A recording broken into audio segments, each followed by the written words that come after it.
And guys, in this next news story, it's coming from the West Midlands, and 12 members of a county lines drug gang supplying Birmingham and Solihull and earning £100,000 a month have been convicted after a specialist police team's biggest ever investigation.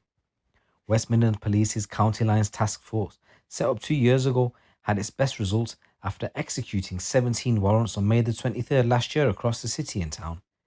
It had been investigating the Rico, Diego, Figo, and Potter drugs line for 6 months as part of an Operation Huntarian which began in November 2022. Detectives found all four lines showed bulk messages being sent to a large amount of numbers, a common trait of a county lines operation. They were taking more than 1,000 calls per day and servicing more than 200 users of crack. The numbers associated with each line would reference either Rico, Diego, Figo, or Potter and advertise drugs for sale.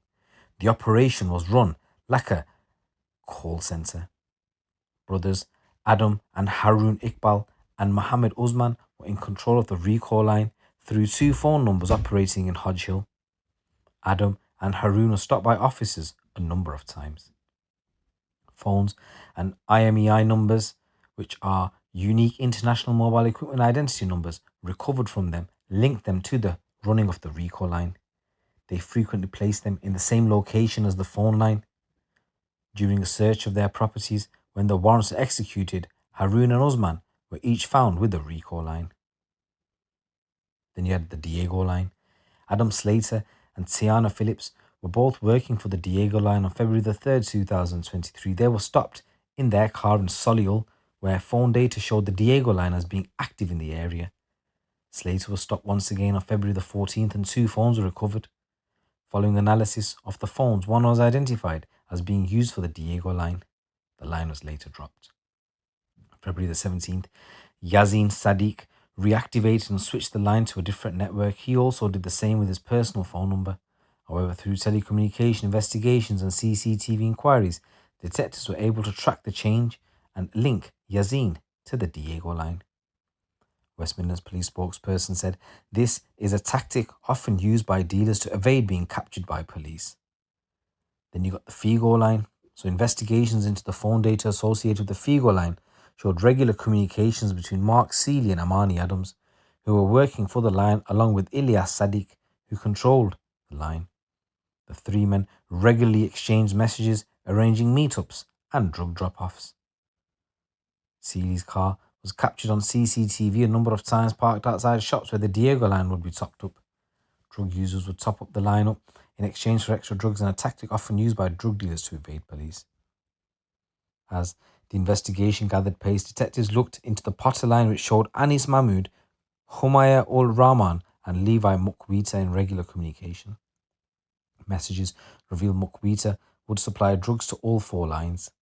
The 24-year-old would act as the middleman to each line, and phone data showed he arranged to supply drugs with those controlling and running all of the lines. All four lines were active in parts of East Birmingham and Solihull, and the revenue from the lines was put at between £18,000 and £25,000 a week, which equated to roughly around £100,000 a month. During the raids, West Midlands Police recovered a significant quantity of Class A drugs, a large amount of cash and mobile phones used to run some of the lines. Adam and Harun Iqbal, Usman, Seeley, Yazin Sadiq, Ilyas Sadiq, Slater Phillips and Mukwita were all arrested on May the 23rd. Amani Adams and Rahman handed themselves in the following month, while Mahmood was arrested at Birmingham Airport in September, having fled to Pakistan. Over the last 8 months, 11 people have pleaded guilty to conspiracy to supply Class A drugs at Birmingham Crown Court, and Amani Adams was the last person to appear at court, where he also pleaded guilty, and all 12 are going to be sentenced at a later date. Detective Inspector Phil Poole from the County Lines team said this was a huge and complex investigation carried out by the County Lines team, who have successfully taken a large number of drugs off the streets and secured these convictions. The four lines operated under a unique model, and they all worked together in a coalition, which is rare to see with the drugs line. This meant they could service more customers and ultimately earn more money together. The people involved have caused misery in communities in Birmingham and Solihull by fueling serious and organised crime such as knife crime, burglary and robbery. Our actions do not stop at enforcement. We continue to work with partner agencies to support the vulnerable people and provide long-term support. said, as ever, we couldn't do this without the intel from the public. He said, you might think it's nothing, but it could be integral to our investigation. We are relentless in our fight against organised crime. And guys, in this next news story, a man has been found guilty of the manslaughter of a father after assaulting him following a verbal altercation and claiming he had carried out street justice. Jake McIntyre of Ashington struck Andrew Pert with a tyre lever before punching him after an argument in the Northumberland village of Guidepost on the evening of Tuesday, the 22nd of August. Mr. Pert had initially survived the assault and tried to continue with his evening, but was later taken to hospital in Cramlington after his condition deteriorated. Hospital staff contacted police describing the 39-year-old as having catastrophic brain injuries. His condition continued to deteriorate and he was transferred to the RVI Newcastle, where he died 8 days after the assault. I just want to say, rest in peace, Andrew, and my condolences go out to your family. Northumbria police investigation was launched and revealed that earlier in the same evening, Mr. Pert had a verbal altercation with the driver of a silver Mitsubishi Shogun. McIntyre was identified as the vehicle's driver and was seen driving away after the incident before returning, catching up with Mr. Pert near the Guidepost Working Men's Club, striking him with a metal tyre lever he had in his car. He then punched the victim, leaving him on the floor as he left the scene. McIntyre fled to Cumbria, with footage released by Northumbria police showing him berating the nightmare of hiding from the police for giving Mr. Pert street justice. He was arrested 2 days later and was charged with assault before the charge was upgraded to murder.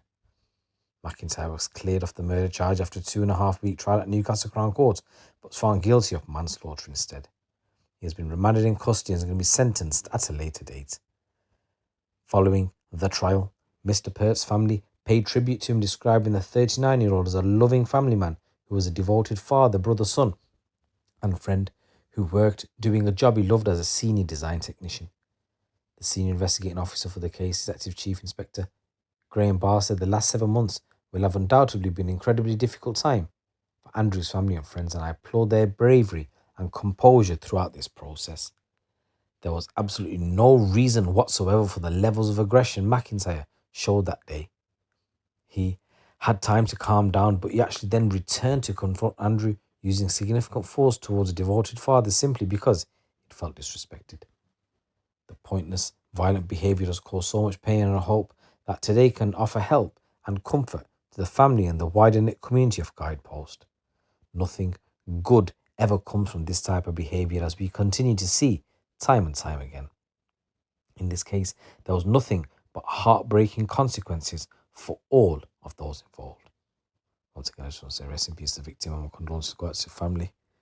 Here's a few stories from the streets of the UK. It's your boy GT. Keep it locked, keep it real.